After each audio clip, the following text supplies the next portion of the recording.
Call this meeting to order. Ready to go, Dustin? All right. We'll ask Tracy if you'll lead us in the invocation.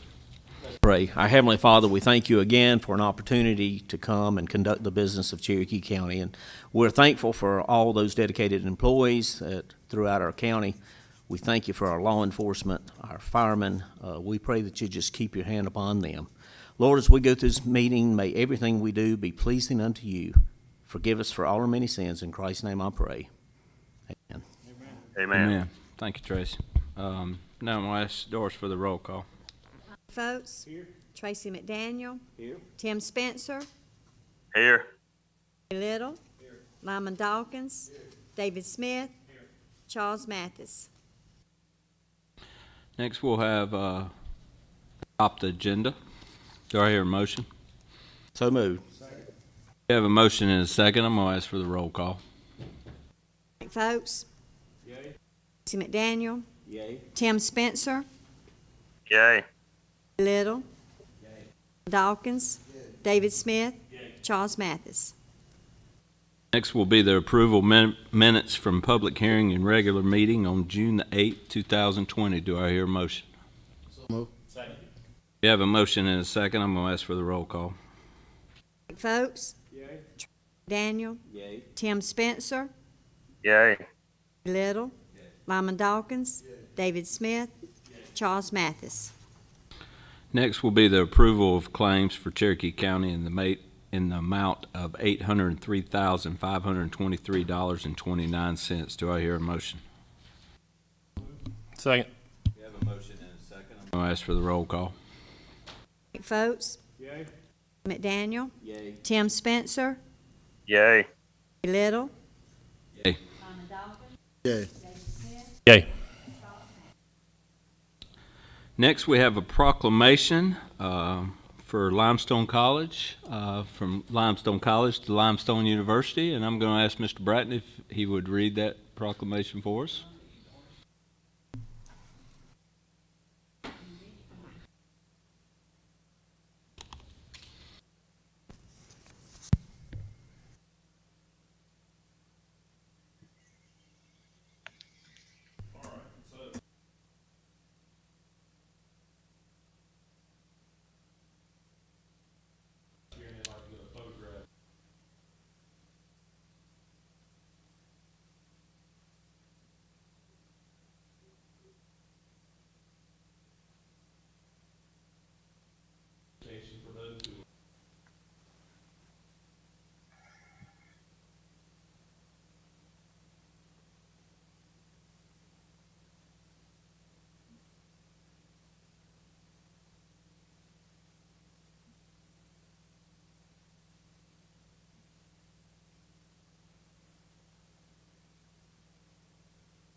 Is this out of your way?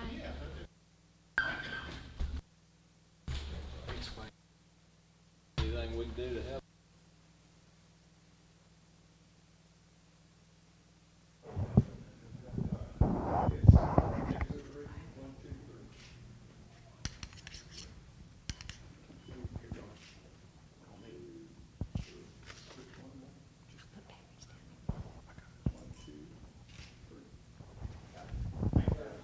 Appreciate you.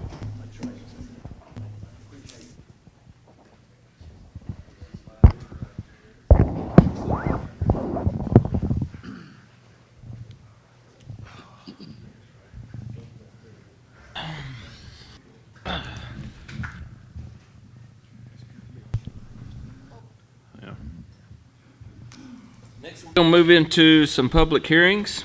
The first, in regards to Ordinance 2020-14 to amend the agreement development for Joint County Industrial Park by and between Spartanburg and Cherokee County so as to include additional property in Spartanburg County as a joint county industrial park.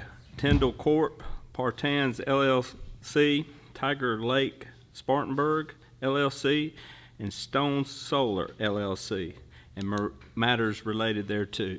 Is there anyone to speak on this? If not, we will close that hearing and go into our next. In regards to Ordinance 20-15 to indefinitely suspend Sunday work prohibitions, commonly referred to as blue laws, pursuant to Section 53-1-160 of the Code of Laws 1976 as amended. Is there anyone to speak? If not, the floor is closed. Next up are the ordinance. First up is the third reading of Ordinance 20-15 to indefinitely suspend the Sunday work prohibitions, commonly known as blue laws, pursuant to Section 53-1-160 of the South Carolina Code of Laws 1976 as amended. Do I hear a motion? So moved. We have a motion and a second. Is there any discussion? If not, I'm going to ask for the roll call. Yay. Tracy McDaniel. Yay. Tim Spencer. Yay. Ray Little. Lyman Dawkins. David Smith. Charles Mathis. Next is the third reading of Ordinance 2020-14 to amend the agreement for the development of the Joint County Industrial Park by and between Spartanburg County and Cherokee County as to include additional property in Spartanburg County as part of the Joint Industrial Park. Tyndall Corporation, Partans LLC, Tiger Lake Spartanburg LLC, and Stone Solar LLC, and other matters relating thereto. I hear a motion. Second. We have a motion and a second. Is there any discussion on this ordinance? If not, I'm going to ask for the roll call. Mike Oates. Yay. Tracy McDaniel. Yay. Tim Spencer. Yay. Quay Little. Yay. Lyman Dawkins. Yay. David Smith. Yay. Charles Mathis. Next is the third reading of Ordinance 2020-02, the Cherokee County Budget Ordinance to provide the levying of taxes and fees for the county's purpose for fiscal year beginning July 1/20 and ending 6/30/21. Do I hear a motion? We have a motion and a second. Is there any discussion with regards to this? Mr. Administrator, I'd just ask any significant changes between our last meeting and this meeting. No, sir, Mr. Folks. Just briefly, for the media who's in attendance, there's no increase in millage. There's no cost of living increase included in the budget. The longevity program is funded. The budget includes health insurance increases. We were able to remove the 1% increase in the retirement contribution that the state was mandating for all employers. That's part of their 5-year plan, so we have removed that. That's $110,000 savings. So they have said in their continuing resolution that they would not put that in this year, so that was a good savings for us. That did happen, I'm sorry, Mr. Folks, between the second reading and today. I have also removed both part-time positions that were included in the budget for first and second readings. While those positions are certainly needed due to the uncertainty in this budget and all the questions that surround our economy with COVID and so forth, I have removed those. We have also removed the contracted security officer at the county administration building, the additional security officer that was in the budget. The funding is included for 22 road deputies, 25 detention officers, and 10 SROs for the $2,000 increase.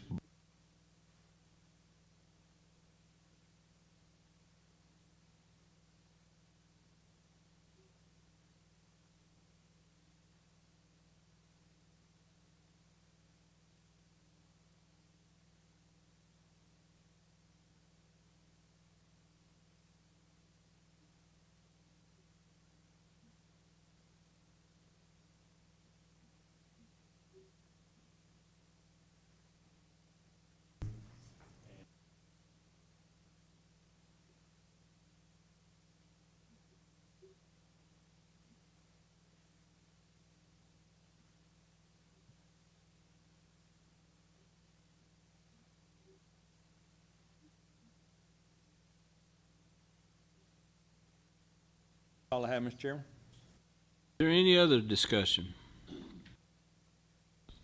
Well, I'm going to say this, y'all, and y'all all know this, that this is one of the most uncertain times where we've done a budget and not been given the information along with our revenues with regard to some of the state tax levying. I think, Mr. Bratton, you can allude to this, that it is, we still don't know how much we've lost at this point. So, and I want the citizens of this community to understand we're taking a leap of faith on this budget, because usually we have our numbers and we understand exactly where we're at. But at this point in time, we've taken funds from our reserve to offset any losses in this year's budget, praying for growth and stability throughout this community. I'm never sat on this council and not fully understood the budget and where we were till this year. And so with all the uncertainty and things going on, I hope the people have confidence enough that with this 1 year of doing this, this is no trend. This will not happen again. We will have an understanding of these numbers going forward.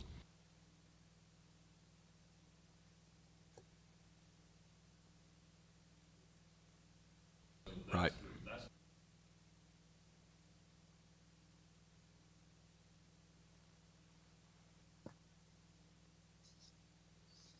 Yep.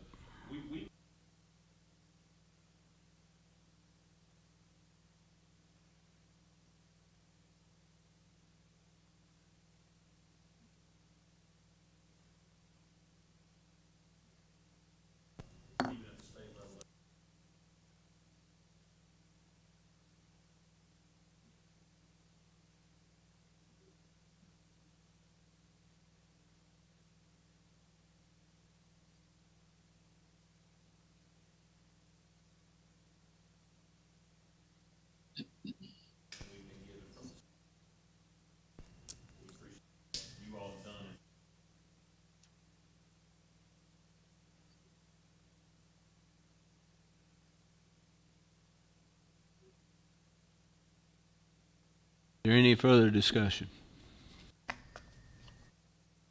I'm going to ask for the roll call then. Votes, excuse me, Tracy McDaniel. Yay. Spencer. Yay. Lyman Dawkins. David Smith. Charles Mathis. Next. Hey, Quay.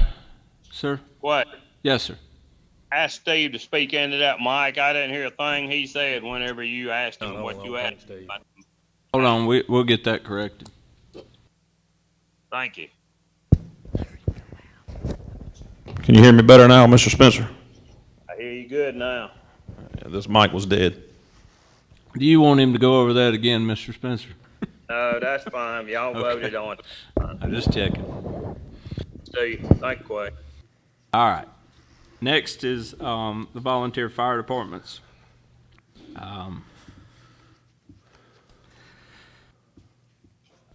Okay. Mr. Bratton, I think it's only fair that we explain the fire departments at this point to the community with regards to their increases with not millage, but from where we've lost points due to reassessment. I think if we explain that, everyone will be clear in regards to that before we go into these third readings. Okay. We have 7 departments whose millage was rolled back as part of the 2018 reassessment program. As you all know, during reassessment, you're not allowed to get a windfall of money. And their millage is rolled back anywhere from 0.1 mils to 0.5 mils. It is not large numbers. It's very small numbers as far as the millage goes. And every department, with the exception of the couple that were already at their full millage, has asked that their millage be reinstated to their full amount that they're legally allowed to have, which is where they were as they stay there. They could have asked for that last year. I think they just missed that last year, and they've all asked that we put their millage to where it normally is, which is the statutory amount that was been approved by their voters in their districts. Do you want me to go through those? No, sir, I just wanted to be clear in that regard because we will be voting on this, and I want everybody to have a full understanding of that reassessment when it is done, that there's certain things that happen with regards to growth, and the fire department has every right to be back at the millage set by their voters, and this allows us to do that for them without losing the money from reassessment. So I just wanted everybody to be very clear that in some cases it's $2 extra a year per household and stuff like that. But it's only fair to those fire departments because they're getting the growth, and reassessment is mainly for us to keep accountability of what's going on in our community and not to set back the fire departments in any regard. So with them gaining some extra money from reassessment, that only means they're covering more growth, and they're entitled, in my opinion, to have that because the voters want them to have that. So going forward, I'm ready to read. We'll start with the very first one. Third reading of ordinance adopting the budget containing estimates of proposed revenues and expenditures for the fiscal year July 1, 2020 and ending 6/30/21 for the following budget proposals. We'll start first with 2020-03 Antioch. So moved. We have a motion and a second. I'm going to ask for the roll call. Mike Foltz. Yay. Tracy McDaniel. Yay. Tim Spencer. Yay. Ray Little. Lyman Dawkins. David Smith. Charles Mathis. Next will be 2020-04 Buffalo Fire Department. We have a motion and a second. I'm going to ask for the roll call. Mike Foltz. Yay. Tracy McDaniel. Yay. Tim Spencer. Yay. Ray Little. Lyman Dawkins. David Smith. Charles Mathis. Next will be 2020-05 Cherokee Creek Volunteer Fire Department. Second. We We have a motion and a second. I'm going to ask for the roll call. Mike Foltz. Tracy McDaniel. Tim Spencer. Yay. Ray Little. Lyman Dawkins. David Smith. Charles Mathis. Next will be 2020-06 CKC Fire Department.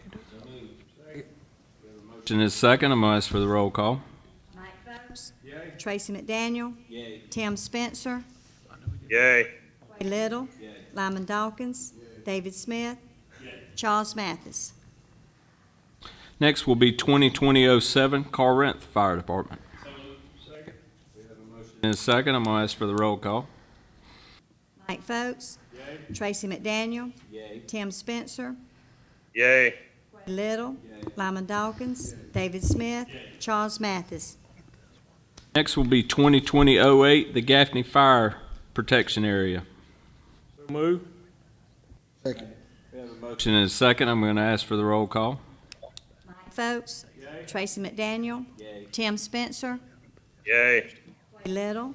Lyman Dawkins. David Smith. Charles Mathis. Next will be 2020-09 Grassy Pond Volunteer Fire Department. Second. Motion and a second. I'm going to ask for the roll call. Mike Foltz. Tracy McDaniel. Tim Spencer. Yay. Ray Little. Lyman Dawkins. David Smith. Charles Mathis. Next will be 2020-10 Gocher White Plains Fire Department. Move. We have a motion and a second. I'm going to ask for the roll call. Mike Oates. Tracy McDaniel. Tim Spencer. Yay. Ray Little. Lyman Dawkins. David Smith. Charles Mathis. Next will be 2020-11, Drakeville, McCown's Mountain, Wilkinsville Fire Department. Second. We have a motion and a second. I'm going to ask for the roll call. Mike Foltz. Tracy McDaniel. Tim Spencer. Yay. Ray Little. Lyman Dawkins. David Smith. Charles Mathis. All right, so we're done with all the budgets. Moving on to the next ordinance. This is the first reading of Ordinance 2020-16, authorizing and approving the development of a new joint county industrial and business park, Nestle Prepared Foods Company, pursuant to Section 4-1-170 of the South Carolina Code of Laws as amended, in conjunction with Spartanburg County, the park, such park to be geographically located in Cherokee County and include the aforementioned project, the execution and delivery of a written park agreement with Spartanburg County as to the requirement of payments of fee in lieu of ad valorem taxes with respect to the park property and the sharing of the revenues and expenses of the park, the distribution of revenues from the park to the counties, relevant taxing entities, and other matters relating thereto. Whew.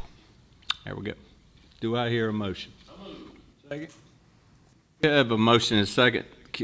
Can we explain this a little bit? If you recall, back in, I think, November, when you all approved Project Gremlin, which then was announced as being Nestle's investment that they're making, what you all approved was the business deal, which is the incentives, the tax incentives and so forth, and now what's being brought to you, and doing it somewhat backwards from what we did, just how their attorney handles it, this is the actual 1%. approval of the business part of the multi-county industrial park. I'm This sorry. their 1%? Well, this is where Spartanburg will get their 1%, but this is the multi-county industrial park that you've got to designate that as a multi-county industrial park. So that's what this ordinance is, and the next one that you'll be doing, which was Project Fortress, which was Old Castle. So both of those deals have already been announced, but this is just an administrative step, and again, it's just how their attorney handles it.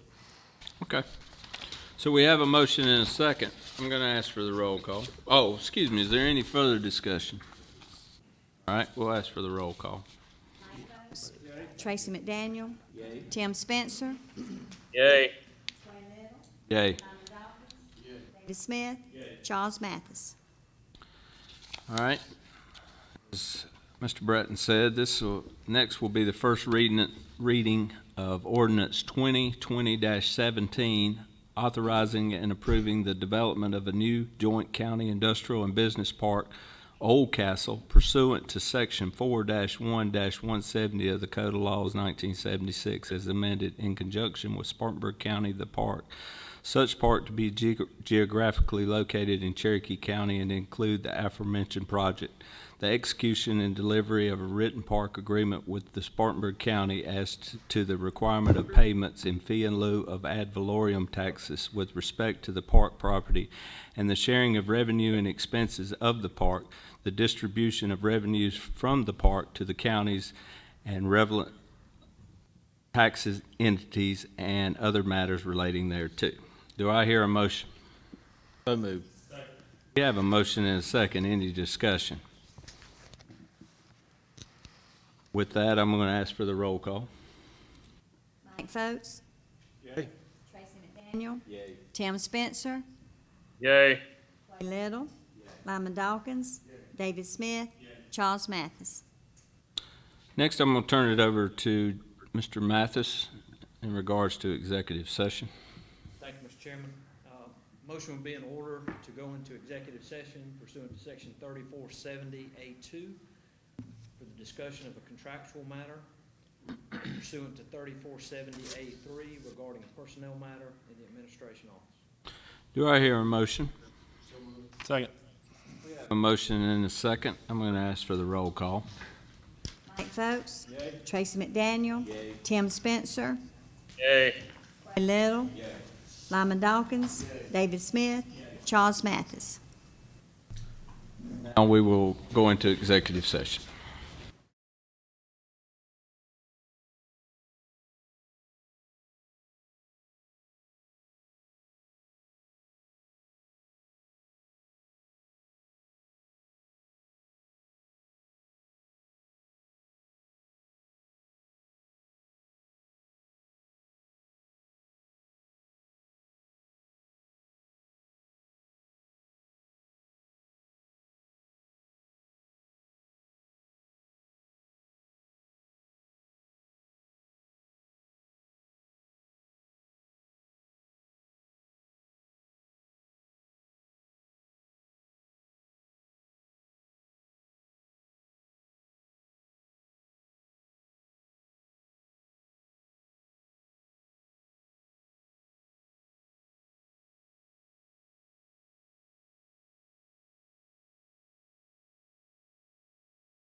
testing, we ready? Back on? All right. I'm going to ask Mr. Mathis to lead us out of executive session. Thank you, Mr. Chairman. Mr. Chairman, motion will be in order to return to regular session from executive session. Madam Clerk, let the record reflect no action was taken in executive session. Do I hear a motion on this recommendation? Second. I have a motion and a second. I'm going to ask for the roll call. Folks? Yay. Tracy McDaniel? Yay. Tim Spencer? Yay. Clay Little? Lyman Dawkins? David Smith? Charles Mathis? Next, we have a bid opening regarding 2020 regarding 3 tracks, 13 acres of Cherokee County property. Mr. Yes, sir. Bratton. This is the property where we are proposing to construct the new public works facility. This is only to clear the 13 acres, which is the footprint of the actual property. This is not any clearing around that property. So we've got one bid. It's from, is that Bellow? Bellow Wood Forest Products, LLC.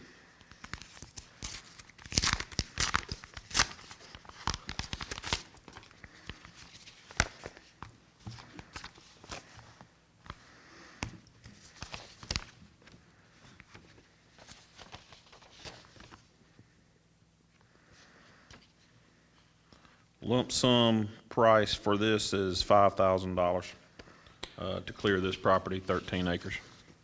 Mr. Bratton, based on us only getting one bid, I think we need to put this in Public Works if anybody doesn't have any disagreement towards that, and let our Public Works look at this before we pursue. Is that okay with everybody? Mr. Little, if I may, certainly council's decision, but I will tell you that right now we're needing to get this property cleared in order to do the final survey, the topo survey. It's holding us up.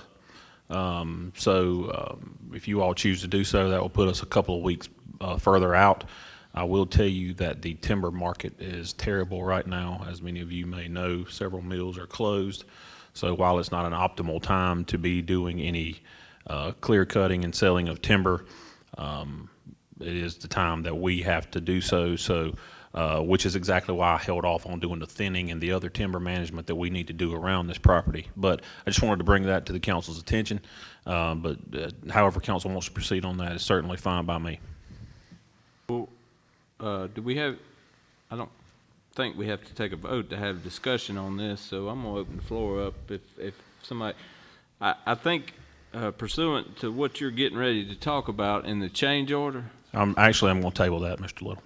Okay, based on that, that was where my recommendation was coming from. I think we need to look this situation over a little bit more clear, and I think everybody needs to be brought up to speed with regards to this. So I'm gonna stand firm with putting it in Public Works and not taking action on this tonight. Is this saw logs on this property, or is it just pulpwood? I think due to the market right now, it'd be sold as pulp. I'm sorry, Tracy, what's the time pressure for? That's gotta be done right now? What we're trying to do is getting the design for the complex is being done. What they had hoped to have been done was by the latter part of July, the design would be done and it would be ready to go out for bid, and open bids in September. However, due to this, and this has delayed the engineering, because that's got to be done before they can do the final grade work.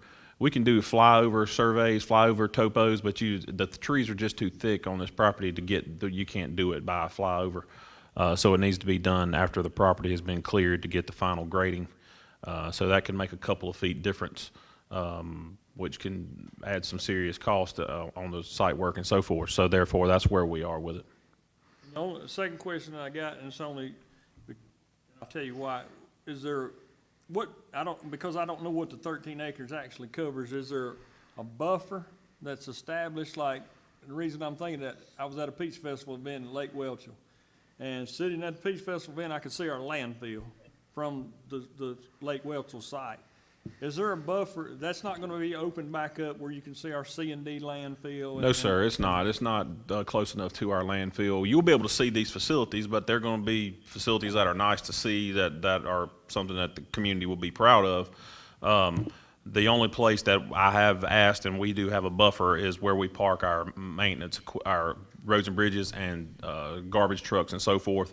I want a buffer there just to kind of hide that from view for multiple reasons. Of course, it would be gated and so forth also.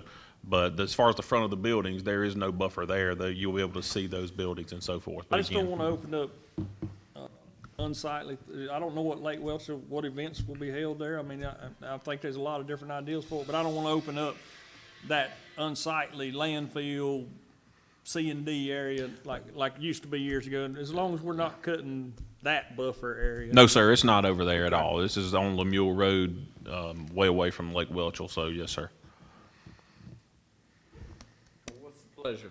What's the pleasure of this council? You want to move it to Public Works, or we want to vote on it?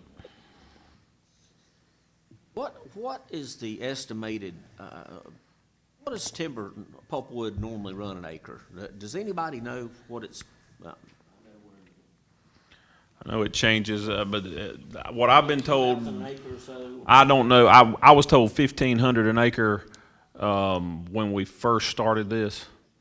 So this How many is acres? 13, So that'd be 19.5. and this is 5,000. It is. You're looking at $14,500 or $15,000. Is going to delay anything? Because they can't do the final topo survey in order to come up with the grading, the grading I understand cost that, and but all does that. that cost us more in the contract we have with DP3? It costs you more on the building if we don't know the exact grading that we have to do, because it can make a foot or two over a large. I got you on Span. that, but I'm saying, does it cost us anything in late fees of not getting it done? No, in sir, DP3? it doesn't do Well, that. No, sir. Then it doesn't It's cost us delaying the anything. project, but I guess what I want to be sure that everybody knows is delaying it 2 weeks. I don't know when the timber market's going to come back. The timber market's down as a result of COVID.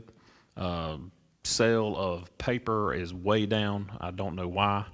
Office paper and so forth is way down. It is one of the worst times that we can find to sell timber, which is why I only bid out the 13 acres. Well, I'm gonna state my opinion, and I think y'all know this, with regards to Public Works. I'm all for doing it. I'm not for doing it this year. I think we have to see where we're at and see what we're doing because of this curveball with COVID. I think I don't see the rush if there's no penalties from DP3 on thinning this property. I think we got to walk. I mean, that's my personal opinion. We got to walk cautiously with regards to what we're going to do with Public Works. But if we're not going to get any money for it, and we're giving it to only one person that bid, is that in our best interest? And I don't know where the design problem comes in, other than a timeline.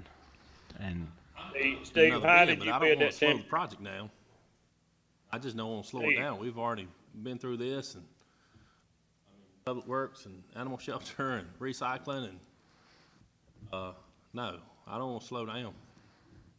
Mr. Spencer, did you have something? Yeah, how did you bid that out? It's bid out as a lump sum for the entire tract, 13 acres.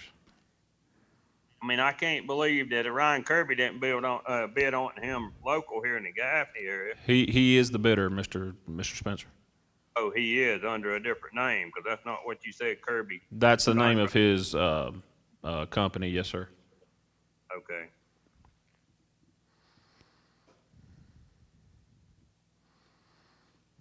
I'll ask again, what's the pleasure of this council? Vote.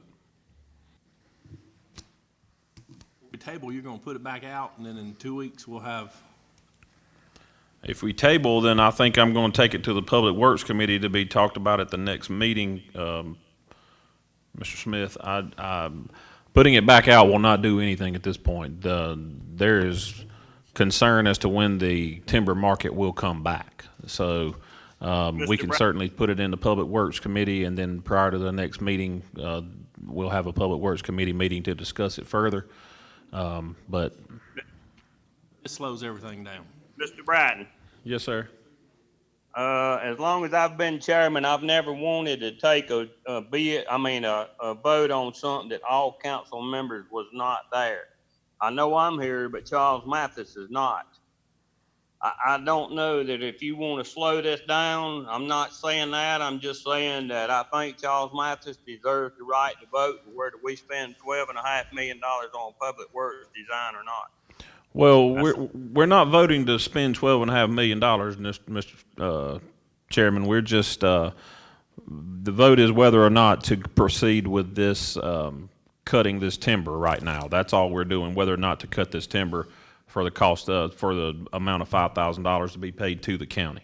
Mr. Chairman, Yeah, but Quay had said he wanted to slow down the process, and Smitty said he didn't want to slow down the process. I mean, I'm not as worried about the process as I am. I'd like to give Mr. Mathis the opportunity to say yay or nay whether he wants to vote on $12.5 I'm going to million. add this, Mr. Bratton. I think it's time you explain the water line. I don't have the answers right now. I've asked That's some what additional questions. That's where we're at, y'all. We don't know the infrastructure at this location yet. Well, I would just make a recommendation or a motion if it's needed that we just table it to our next meeting so we can find out a couple more things. I asked Tracy what can be solved in a committee that we can't solve right here in this discussion. Can we table it to our next meeting? I think that would give us time to get an understanding of the infrastructure. I'm good with that. Well, we have a motion and a second to table, and I guess have it in Public Works prior to the meeting, July the 6th? July 6th. Yes. So based upon that, I'm going to ask for the roll call. Have it in Public Works. Have it in public. Council, nothing can be solved in a committee. Table it to Public Works to be looked at prior to the meeting, so we can have a Public Works meeting at 4:30 on July 6th prior to the council meeting, and then we can go from there. We'll have its own special time to talk about it. That's fine. Public Works Committee at 4:30. I mean, it's just a fact finding. Public Works Committee meeting at 4:30 prior to the meeting. We have a motion. Do I hear a second? I'll second. We have a motion and a second. I'm going to ask for the roll call. Mike Foltz. Yay. Tracy McDaniel. Yay. Tim Spencer. Yay. Ray Little. Lyman Dawkins. David Smith. Charles Mathis. We'll move. Mr. Bratton, do you have anything? Well, I just want to, I'm going to table what I was going to ask for, talk to the council about. I'll table that till the next meeting, and we'll bring that up actually in the Public Works Committee meeting also. Okay. But also just want to give you all an update since Mr. Hilliard felt the need to put it on Facebook. I'll go ahead and tell you that we have had 2 positive cases of COVID-19 in our facility among our employees. 2 separate. 2 separate cases. You know and the dates on those? I don't have the exact dates. One was I was notified of yesterday. The other was about a week and a half ago. They're not linked in any way that we can find. We have been taking precautions. I have strongly encouraged our employees to wear masks. I have not required it. What's that looking like? I mean, are they? A lot of them are actually after I shared that news with them by email last night. We had more people today wearing masks in this building than I've ever seen. So we are also restricting the Register of Deeds office to title searchers only. We have asked that only one person come in to conduct business, so we've kind of tightened that back down a little bit. So whereas you may see a family of 3 come in to pay their property taxes, we're saying only 1. So we're doing that, kind of going back a little bit. There's been a lot of discussion among some of the department heads about possibly going back to closing the building. I personally do not. I think we've got to get used to living like this. We've got to do what we've got to adjust to this new normal. So we feel like, I don't feel like that's needed at this time. Are we taking temperatures? We are checking temperatures only in 911. We've really tightened things up down there because that's the one office. We don't want any office to go down, but our 911 is a public safety concern if that department goes down, and we are checking temperatures before anyone enters the radio room. Those dispatchers are working with masks on. I'm not the most popular person down there right now because it is not a fun 12 hours to operate with a mask on, but they are allowed to get up, and when they go out of the radio room, they can take the mask off and so forth. We're checking temperatures when you're entering there. Anybody that goes even into Mr. Gardner or Mr. Peeler's office has to wear a mask upon entering, including myself. If I go in that radio room, I get my temperature checked as well. So we're doing that. We have not gone that step yet with this building. Still debating it, but unfortunately, the one we have, the case that we had yesterday, that person is, don't print this, Larry, is sick, but the other was asymptomatic. So we're moving forward. Steve, I'm gonna throw this out to you. I think personally, my personal opinion, and I think most all y'all who go to different places, manufacturing, service, everybody's taking the temperature. If you would, talk to your department heads and get them all handheld things and let them check their individual departments, the people coming in. I know we can't check every person from the public coming in, but if we can check or leave it up to the department heads to check their people, at least we cut it off before it happens, or we're doing it in our best interest. And I don't think that infringes anything upon anybody to do that. Well, my concern really is not our people. My concern is our public. But of course, once our people leave here at night, I can't control what they're doing, if they're going to Walmart, if they're going out to eat, or That's whatever. the scary part. They all come back the next day. And you know, come back the general- next day, and I'm the general same public way. Doesn't. I mean, I may not come in this building every day, but somebody that's working in 911 will. Temperature checked every day. Well, And I think if you go to If you go in the get- courthouse- everybody's doing it. if you go in our courthouse, everybody gets their temperature Why checked. can't Is we that do correct? it here in this building? I have no problem. You go by whatever We've got thermometers, Well, let and we 'em can do it. that. I really believe that is a good thing, and it's only for the protection of them, and you give them that opportunity to course. do it. And I guess I'd go to what he was just fixing to allude to. As far as public coming into the building, is there a matter of implied consent that you're doing that for their safety, or does it have to be asked? No, not necessarily. I mean, I think unfortunately it goes with wearing the mask. There's a lot of facilities adopting the rule, they're recommending them, but they're still letting people exercise their choice. Now, employers, it's a little bit different in the employment situation, because employers can make it be required, and I know there's a lot of employers are doing that. So as far as putting the thermometer on a member of the public,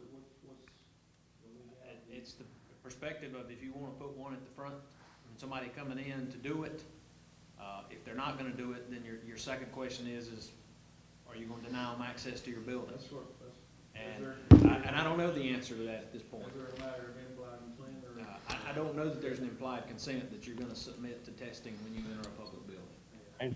That is happening in other county facilities. I will tell you that. Now, whether or not that is happening in other facilities. Well, I'm just saying, in regards to our individual departments, if our guys are checking, it may help us prevent. I just think, I don't think you will have one department head not be respectful of that. Here's and Mr. Little, I agree with you, Let's see. but I will tell you, just to play devil's advocate with you, Shoot it. our other case that was a week and a half ago was asymptomatic, never had a sign, but she was positive. We had a positive test. I've had the same thing happen at the plant. It's all so- called perception, and and, it's trying to do the right thing. And now we do have, after I've made this announcement last night, that we've got some employees who were afraid, for lack of a better word, and I've got a lot of people that are wearing their mask, and a tremendous number of the general public that are coming in are wearing masks. I like the idea of having the general public put a mask on when they come into the building. That's the ultimate protection for everyone. Is if everybody wears a mask when they come into this building. I think we have to follow the state guidelines when it comes to that. I don't know if we're stepping out on land. I'm just worried about the people that we're responsible for first and foremost, and that's the Cherokee County employees. And I think if you give those department heads a thermometer and say, check your department, at least you got a chance of catching somebody that might not be asymptomatic and really contagious, and stop them before they come in with 102 fever. That's where I'm at. That's the ultimate goal that I see of everybody getting their temperature checked coming into work. Yeah, well, the next step then is require employees to wear masks. Whatever because we think for the protection. Here's the thing. Most of you people, if you're running 102 fever, they ain't coming in here. Well, now, CDC's 100.4. 100.4. You Yeah, threw out that's- 102, yeah, I but know, yeah. but What the number I would be checking for temperatures for is 100. And I've told 911 if they have 100, they're not coming in. But it's working in they one go home. department, correct? It has, but we haven't caught anything. But we wouldn't have caught the person who came in. Yes, that's not foolproof, but that's one piece of the puzzle. Taking temperatures would be.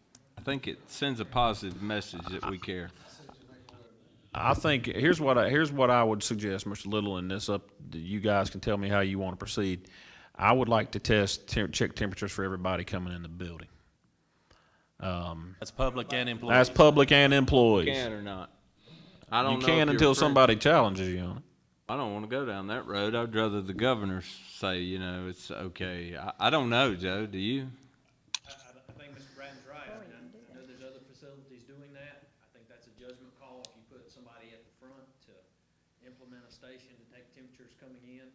If you put somebody at a station offering face masks when people are coming in. So you're saying check the employees as they come in and not the department heads be responsible? I'm saying check employees and the citizens. Anybody that comes in. And have a mask available, and we've got masks. They're that just a would, surgical type mask And give that as an offer. and offer. I think 99% is not gonna object. What about the one that does? What do you say you can't have in a public building, or what's your move? Well, again, you're getting into a public safety debate as to what you're doing as far as public safety and the steps you want to take to protect that. Due to the new world that we're living in and that we're operating in right now, Mr. Folks, if somebody refuses the thermometer and refuses a mask, then I don't know that they have access to our building, and they would have to do their business online or by telephone, make an appointment in some way, shape, or form. We wouldn't But, be refusing business No. on their part, just be refusing entrance into the building. I think the fact that we have two confirmed cases in the building, both of them. It changes, and guys, just so you know, I have actually placed an order to put up some plexiglass in some of our areas that has not, to protect our employees a little bit further. As you know, only the treasurer's office and the delinquent tax and the auditor's office has a glass partition there. But in areas such as our register of deeds and other areas, we've got some plexiglass, not very large pieces of plexiglass coming where we will serve people between a plexiglass where there's a pass-through at the bottom. I did that for not a significant cost through a local company that is producing those for a lot of the local banks and so forth. So we've got that ordered, but they're trying to get the acrylic in right now to get those. So unfortunately, we've had this small outbreak. I don't want to call it an outbreak, but we've had these two cases prior to us getting those in place. So that will make our people feel better. There will be some protection there. We're putting that in the Register of Deeds, the Assessor's Office, the Building Safety Department, and also in several areas of the courthouse. Keep in mind, Mr. Folks, one thing regarding the legalities of it, and Miss McBee at the courthouse is checking everybody that enters. Temperature? Temperature. That's what I'm saying. Let's do it. I mean, you need to do it for the people on the trash truck. You need to do it at the people. Is the jail you checked as you? They have to. That was by governor's order. That's what I'm saying. So I don't understand why this would be even for discussion. You clearly have a public safety issue. Exactly. You have identified cases in your building, and if it's necessary to protect the people both working here and the And I hope we don't come across anyone disgruntled and don't want to do it, but we'll take that as a case by And case. if that's the case, they'll have to notify me, and I'll handle that on a case-by-case basis. I can start it tomorrow. I've got three thermometers right now that are not in Whatever use. you need to do that, get it. We get them. We've got 3 that are not in use, and we've got Plenty of a good disposable. number of masks, disposable masks, that we will hand out and Well, once you offer to encourage, folks. most people have their own masks and they'll bring them. A lot do. A lot are coming in with masks, more so than we've ever seen. And as you all know, there's 6 new cases in the county today, and there were over 1,000 statewide. So it's not going anywhere anytime soon. It seems to be going to get worse before it gets better. So Okay. Well, I hope you take care of that We will. tomorrow. Is there any appointments? 3. Just a little light on. Oh, go ahead, Mr. Spencer. You, Tim? You ready for me? I couldn't where hear you at? whoever else. What you gonna do? On the library board of Miss Jane Pettit. That's in the form of a motion. All right, we have Ms. Pettit to the library board. Do I hear a second? We have a motion and a second. I'm gonna ask for the roll call. Mike Foltz. Tracy McDaniel. Tim Spencer. Spencer. Yay. Tim, can you hear? He froze. I barely can hear Doris. She just called your name for the roll call. Yay. Ray Little.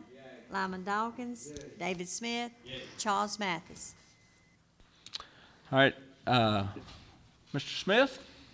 All right, Corinth Fire District, want to reappoint Dean Ivy. All right, we have a motion for Mr. Ivy back to the Corinth board. Do I hear a second? We have a motion and a second. I'm gonna ask for the roll call. Mike Foltz. Tracy McDaniel. Tim Spencer. Yay. Ray Little. Lyman Dawkins. David Smith. Charles Mathis.